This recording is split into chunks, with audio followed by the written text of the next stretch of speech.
Olá, eu sou o professor Luiz Barroca e esta é a disciplina Textos e Narrativas Sagradas Africanas. Em nosso último encontro, você conheceu a tradição oral e viu que nas comunidades afro-religiosas a palavra tem um caráter sagrado e fundamental. Proferida, essa palavra constrói ou destrói.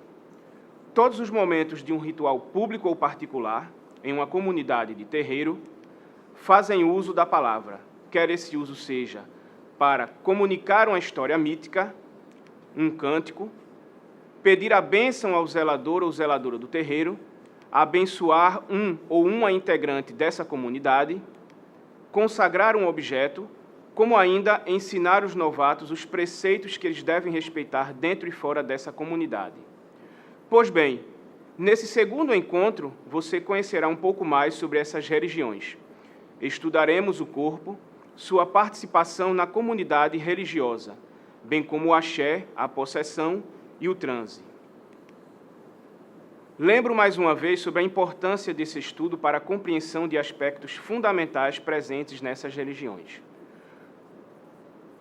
Ao iniciarmos o estudo do corpo nas religiões afro-brasileiras, é preciso ter conhecimento do axé, força invisível, presente nas divindades, em todo ser animado, em toda coisa. O termo axé possui alguns significados. Ele pode ser uma palavra, e que proferida por alguém significaria que assim seja, simbolizando uma palavra de conforto ao seu interlocutor.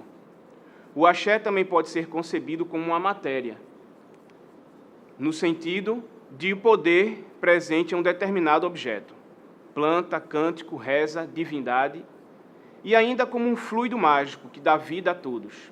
Nesse sentido, ele cria e nessa ação de criar, de dar vida, ele se enfraquece. Sendo assim, o axé pode ser fortalecido. Como matéria ou fluido mágico, o axé pode ser encontrado nos três reinos presentes na natureza: o animal, o vegetal e o mineral. Isso significa que ele está presente nos seres humanos, nos animais, nas plantas, em minerais como o bronze e o cobre, e ainda no hálito, dentre outros. Diante da necessidade, o axé pode ser manipulado, mas não por qualquer pessoa, e sim por um sacerdote ou sacerdotisa especialmente preparado para tal finalidade, e que no Brasil, em alguns terreiros, são chamados de babalorixás ou ialorixás. Em outros, está presente a figura da Ialaxé.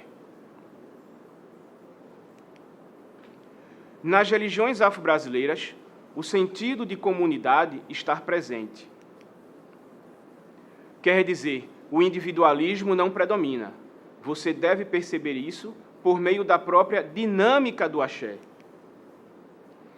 Do axé não depende apenas um devoto ou uma devota, mas toda a sua comunidade religiosa. Isto é, todo o terreiro no qual ele é vinculado.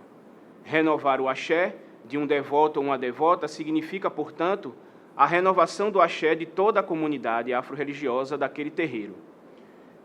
E o corpo passa a ser o elemento fundamental nessa dinâmica, pois ele será um instrumento que revelará essa necessidade. Uma finalidade bastante comum de renovação ou fortalecimento do axé é quando o corpo se apresenta com alguma doença. Portanto, essa causa seria um elemento que demandaria as ações necessárias para o fortalecimento do axé. Para servir de instrumento revelador da necessidade de fortalecimento do axé, o corpo necessita estar preparado, isto é, consagrado, para que seja estabelecida a devida harmonia entre corpo, orixás, comunidade religiosa e antepassados. E essa consagração é realizada em uma cerimônia denominada de iniciação. A iniciação é concebida como um rito de passagem, quer dizer, um momento no qual o corpo, indivíduo, se separa da sua comunidade atual e renasce em uma nova comunidade. Nesse caso, a afro-religiosa, na qual deverá respeitar todas as suas recomendações. De acordo com alguns estudiosos, a iniciação é um rito cujo objetivo é abrir o corpo do iniciado para que o seu futuro orixá tome-o por alguns instantes e, juntamente com toda a comunidade, participe das cerimônias religiosas que estão sendo desenvolvidas no terreiro. Nesse momento, o corpo transcende sua natureza física, passando a ser concebido como um instrumento de comunicação entre o passado, representado pelo seu ancestral, e o presente, a sua comunidade religiosa. O transe e a possessão já foram termos bastante discutidos pelos primeiros pesquisadores do universo afro-religioso no Brasil. Esses estudiosos, principalmente os médicos, envoltos ainda pelas questões raciais predominantes na época, concebiam essa disposição como histeria ou sonambulismo. Foi Roger Bastide, entretanto, quem alertou e propôs a desconstrução dessa concepção para esse estado de consciência, ao afirmar que ele não acontece separado de uma moldura sociológica. Bastide quis dizer, portanto, que o transe e a possessão ocorrem dentro de uma esfera social, uma comunidade, e que, nesse caso, é a de terreiro. O transe, conforme você pode observar em seu livro-texto, é provocado por um estado de euforia ou angústia, e ainda por rituais religiosos ou ingestão de drogas. Outros intérpretes afirmam que ele é um estado de separação, que provoca movimentos involuntários. Para outros ainda, o transe é dependente de 3 elementos: o som dos atabaques, os cânticos, a presença dos sacerdotes ou sacerdotisas dessas comunidades. Perceba que algumas dessas razões para o transe estão relacionadas entre si, ou seja, o estado de euforia pode ser provocado por rituais religiosos, tendo como elemento desencadeante o som dos atabaques, juntamente com os cânticos proferidos pelos sacerdotes, que, por sua vez, pode provocar movimentos involuntários. Com relação à possessão, é possível perceber um alinhamento das considerações feitas. Ela é, assim, um estado de domínio de um corpo por alguma força externa a ele.